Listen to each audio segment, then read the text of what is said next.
Assalamualaikum warahmatullahi wabarakatuh dan selamat pagi, selamat hari raya, selamat kita masih dalam bulan Syawal. Baik, lama kita tidak mengadakan bedah buku. Jadi hari ini saya ambil sedikit kesempatan ini di pagi Jumaat ini untuk kita anjurkan sesi perbincangan berkaitan dengan beberapa isu berkaitan pendidikan. Baik, saya dalam minggu lepas sempat berwacana dan terlibat dengan beberapa aktiviti berkaitan dengan isu sekolah vernacular. Ya, isu sekolah vernacular tidak pernah selesai di negara kita, dan dia membawa satu naratif yang hampir sama setiap kali perbincangan kita, iaitu kita kena balik kepada sekolah satu aliran, dan sekolah satu aliran menjamin perpaduan, boleh membina negara bangsa dan sebagainya. Saya mungkin orang yang tidak begitu bersetuju yang mengatakan bahawa sekolah satu aliran adalah satu jaminan kepada perpaduan. Dan berdasarkan kajian saya, pembacaan saya dapati tidak sepenuhnya begitu.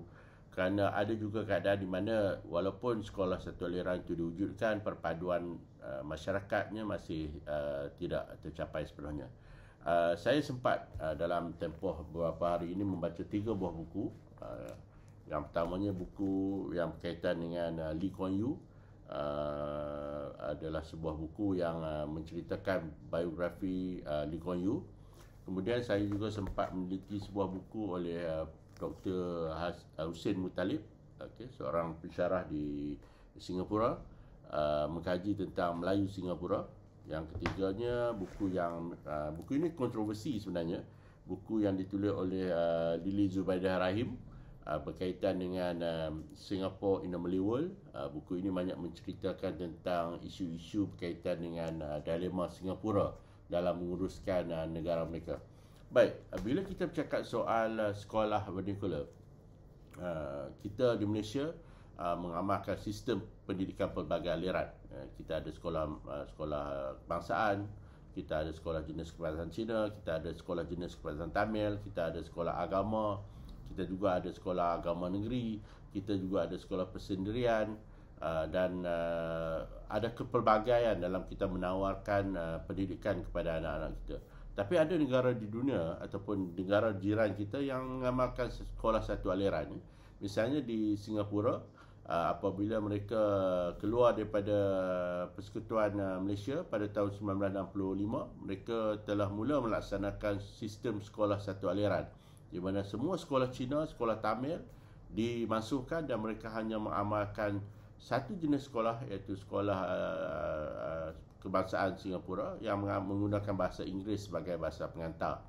Baik, kalau mengikut pandangan ataupun teori yang dikemukakan setengah pihak bahawa sekolah satu aliran boleh menjamin perpaduan sesuatu negara bangsa, Singapura boleh dijadikan sebagai satu contoh. Singapura mengamalkan sistem satu aliran.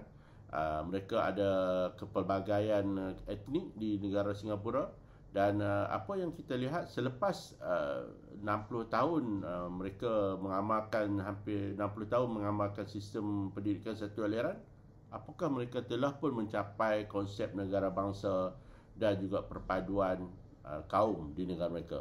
Jadi kalau kita baca buku yang ditulis oleh Lili Zubaidah dan juga buku yang ditulis oleh Hussein Muttalib, kita tahu bahawa perpaduan di Singapura belum juga tercapai, walaupun mereka telah membina ataupun melakukan sistem pendidikan sekolah satu aliran. Jadi kalau Singapura boleh dijadikan sebagai satu contoh, sekolah satu aliran tidak semestinya menjamin wujud perpaduan pelbagai kaum di negara tersebut. Kita juga boleh mengambil contoh di Indonesia. Indonesia sebaliknya mengamalkan sistem asimilasi, di mana semua kaum masuk dan belajar di sekolah satu aliran juga, tapi menggunakan asimilasi, bermaksud menggunakan sepenuhnya bahasa Indonesia dan juga melaksanakan sistem pendidikan satu aliran. Tapi kita juga tahu bahawa di Indonesia isu perpaduan ataupun konflik antara etnik tetap juga berlaku. Kalau kita mengambil contoh pada tahun 1998 misalnya berlaku konflik antara etnik peribumi dan juga Tionghoa di Indonesia yang mengorbankan ratusan nyawa. Mereka mengamalkan sistem sekolah satu aliran, tetapi tetap juga wujud konflik antara kaum. Jadi andaian ataupun pandangan yang mengatakan bahawa hanya perpaduan itu wujud apabila kita mengamalkan sistem sekolah satu aliran, itu pada saya bukanlah satu jaminan ataupun satu keadaan yang pasti berlaku. Kerana banyak faktor lain yang lebih dominan, banyak faktor lain yang lebih kuat yang mempengaruhi perpaduan dan juga keutuhan suatu negara bangsa dalam sesebuah negara. Baik, Malaysia memilih sistem pendidikan yang berbeza dengan negara jiran, berbeza dengan Singapura, berbeza dengan Indonesia. Dan kita mengamalkan apa yang dipanggil sebagai sekolah pelbagai aliran. Dan isu sekolah pelbagai aliran ini dilihat sebagai ancaman kepada perpaduan. Itu cara lama untuk kita berfikir. Tapi saya juga harus memberikan pilihan untuk kita berfikir apakah sistem pendidikan pelbagai aliran ini satu kelebihan kepada kita. Pada saya ia satu kelebihan. Sekurang-kurangnya dalam dua perkara. Yang pertama sekali, sekolah satu aliran menawarkan kepelbagaian untuk pilihan kita, anak-anak kita belajar. Anak kita boleh belajar di sekolah kebangsaan, anak kita boleh belajar di sekolah jenis kebangsaan jika mereka ingin belajar di sekolah jenis kebangsaan. Malah mereka boleh belajar di sekolah antarabangsa, sekolah swasta, sekolah persendirian Cina dan sebagainya. Tidak ada halangan, tidak ada sekatan untuk anak-anak kita dari apa juga bangsa untuk belajar di mana-mana sekolah yang difikirkan sesuai dengan keperluan dan juga pilihan mereka. Itu satu perkara yang cukup baik dalam melaksanakan pendidikan, kerana kita diberi pilihan untuk menentukan minat, bakat, tujuan dan di mana kita nak belajar. Yang keduanya adalah kita mengamalkan sistem integrasi.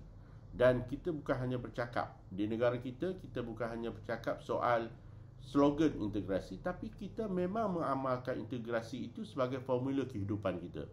Kita berintegrasi dalam parti politik.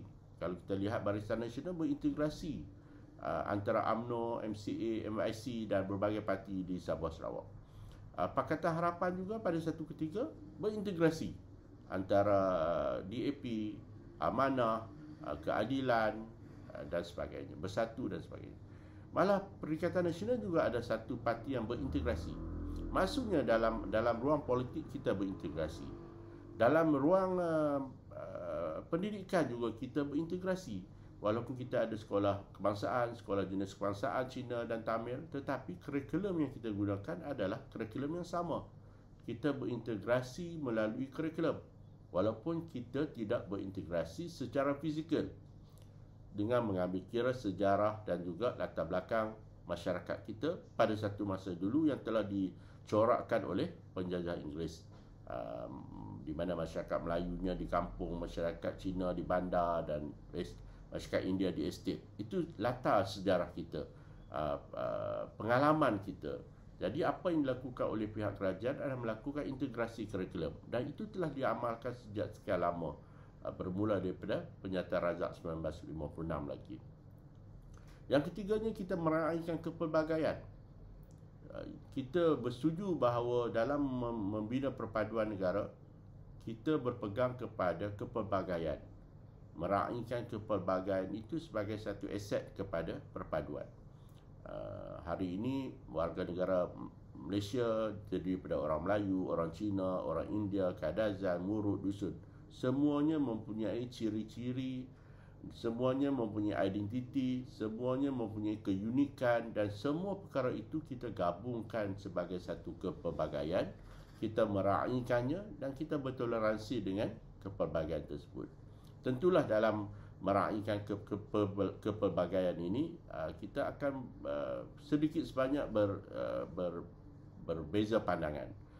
Sedikit sebanyak kita akan berbeza pendapat. Tetapi itu adalah sifat yang memang ada dalam integrasi.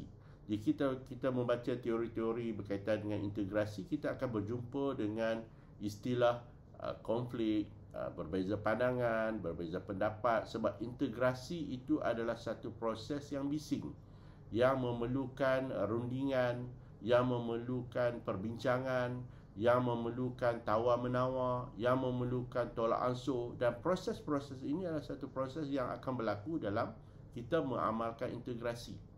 Dan selagi mana integrasi itu dilaksanakan secara aman, secara tenang, harmoni, maka proses itu adalah proses yang sangat mengambil kira semua keperluan dan juga kepelbagaian kita semua.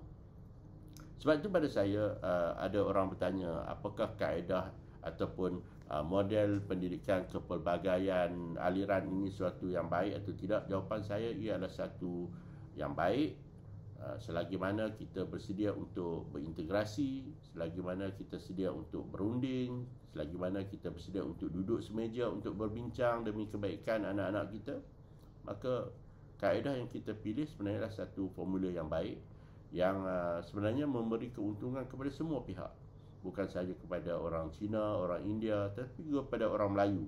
Kalau kita lihat hari ini, hampir 20% anak-anak Melayu belajar di sekolah Cina, jenis kebangsaan Cina. Anak-anak Melayu dapat mempelajari bahasa Mandarin selain pada bahasa Inggeris dan juga bahasa Melayu. Ini satu kelebihan kepada pelajar-pelajar Melayu kerana mereka dapat menguasai 3 bahasa. Mereka juga dapat mencari rakan-rakan daripada kaum lain dan bangsa lain, dan mereka dapat meneroka dan melihat kebudayaan, identiti dan juga pengalaman rakan-rakan mereka daripada kaum-kaum dan etnik yang lain. Ini adalah satu kelebihan kepada anak-anak pelajar, khususnya di kalangan pelajar-pelajar Melayu, kerana mereka boleh memperkayakan pengalaman mereka dan juga memperkayakan pengetahuan mereka tentang kaum-kaum dan etnik-etnik yang lain. Jadi saya fikir kepelbagaian pendidikan di negara kita adalah satu aset, selagi mana kita dapat menguruskannya dengan baik, dan sekolah satu aliran bukanlah satu jaminan untuk kita katakan bahawa kalau kita laksanakan sekolah satu aliran maka perpaduan negara akan tercapai sebenarnya. Tidak semestinya begitu. Okay, terima kasih, jumpa lagi dalam waktu-waktu yang lain. Kalau ada kelapangan, bacalah buku-buku yang ditulis oleh para penulis yang begitu baik, berkualiti, Melayu Singapura oleh Husin Muttalib. Keduanya buku Singapore in a Malay World oleh Lily Zubaidah, dan juga sebuah buku biografi yang mengisahkan bagaimana Lee Kuan Yew telah memansuhkan sekolah-sekolah jenis kebangsaan di Singapura satu ketika dulu. Baik, jumpa lagi. Terima kasih. Assalamualaikum.